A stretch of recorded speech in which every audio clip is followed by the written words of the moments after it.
ओम शांति। आज 25 अप्रैल 2026। भाई बहनों, आज प्राणेश्वर बाबा की मुरली से मुख्य दो बिंदु।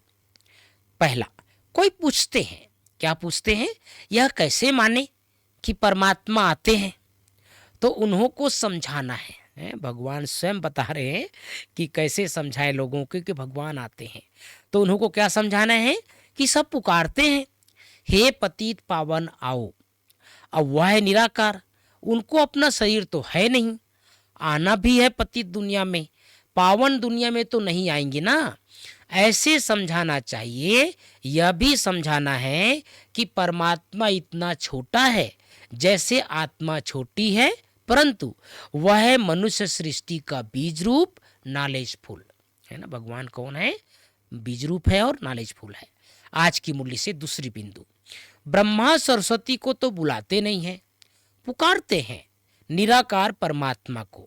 आत्मा बुलाती है कि दूर देश से के रहने वाले अब आओ, देश पर आए, क्योंकि सब पतित बन चुका है।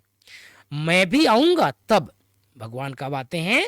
जब रावण राज्य खत्म होगा ना। मैं आता भी हूं संगम युगे, यह किसको पता नहीं है। बाबा कहते हैं मैं कब आता हूं? संगम युग आता हूं, यह किसको भी पता नहीं है। आज की मुरली से मुख्य मुख्य 5 बातें।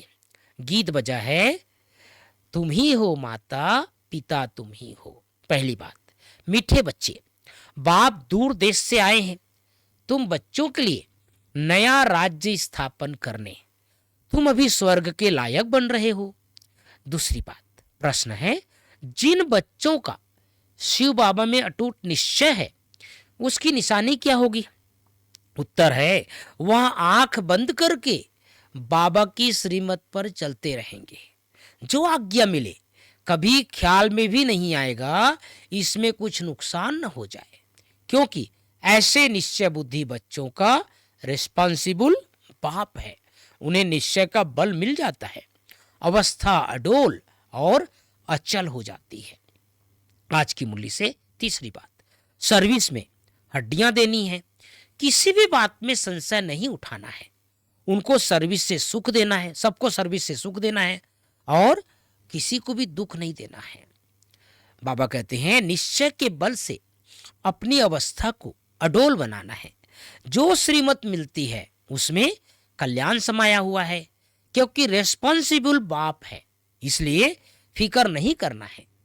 आज प्यारे बाबा की मुरली में वरदान, योग युक्त स्थिति द्वारा सूक्ष्म व कड़े बंधनों को क्रॉस करने वाले बंधन मुक्त भाव। योग युक्त स्थिति द्वारा सूक्ष्म व कड़े बंधनों को क्रॉस करने वाले बंधन मुक्त भाव। पांचवी बात, स्लोगन है, पहले सोचना फिर करना, यही ज्ञानित्व आत्मा का गुण है। तो भाई बहनों, प्यारे बाबा हम सबको विशेष इशारा दिए हैं। जैसे लोग जो है दुनिया में ब्रह्मा सरस्वती को बुलाते नहीं है, किसको बुलाते हैं? पुकारते हैं निराकार परमात्मा को, आत्मा को बुलाते हैं, दूर देश से आओ, दूर देश से आओ, है ना। तो भगवान क्या कहते हैं? मैं आता ही हूँ इस पुरानी दुनिया में, पतित दुनिया में, और आकर के क्या करते हैं? सबको सुख देते हैं, रावण राज्य को बदल करके राम राज्य बनाते हैं। इसलिए हम सबको लोगों को समझाना है। बाबा ने आज कहा कैसे लोगों को क्या समझाना है। कई कहते हैं हम कैसे माने भगवान आता है, कैसे माने परमात्मा आता है, भगवान कैसे इस संसार पर आता है। तो बाबा ने कहा लोगों को समझाओ, सभी ने बुलाए है ना, हे पतित पावन आओ, हे पतित पावन आओ, आ करके सुख दो। तो बुलाए हैं तो आया है भगवान। तो कितनी सुंदर बातें बाबा हम सबको सिखाते हैं कि कैसे लोगों को बताना है, कैसे लोगों ने पुकारा है। तो उनका अपना शरीर तो है ही नहीं है, इसलिए ब्रह्मा के तन में आकर के ज्ञान सुनाते हैं। फिर बाबा ने कहा बाबा की श्रीमत पर कौन चलते हैं उसकी निशानी क्या है? जो बाबा कह दे। कई भाई बहन देखो, बाबा के बच्चे ऐसे हैं भाई बहनों यज्ञ में, जो बाबा की एक भी श्रीमत की उल्लंघन नहीं करते हैं, भले किसी भी डिपार्टमेंट में है, पुलिस में है, आर्मी में है, नौकरी धंधा में है, बिजनेस में है, कहीं का पानी नहीं पिएंगे, कहीं का खाना नहीं खाएंगे। जो भगवान की आज्ञा है आंख बंद करके श्रीमत पर चलते हैं।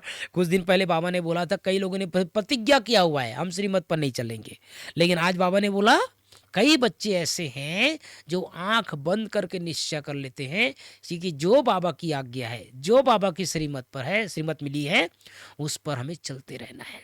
संगम युग पर स्वयं भगवान हमें आकर के श्रीमत देता है। ओम शांति, ओम शांति।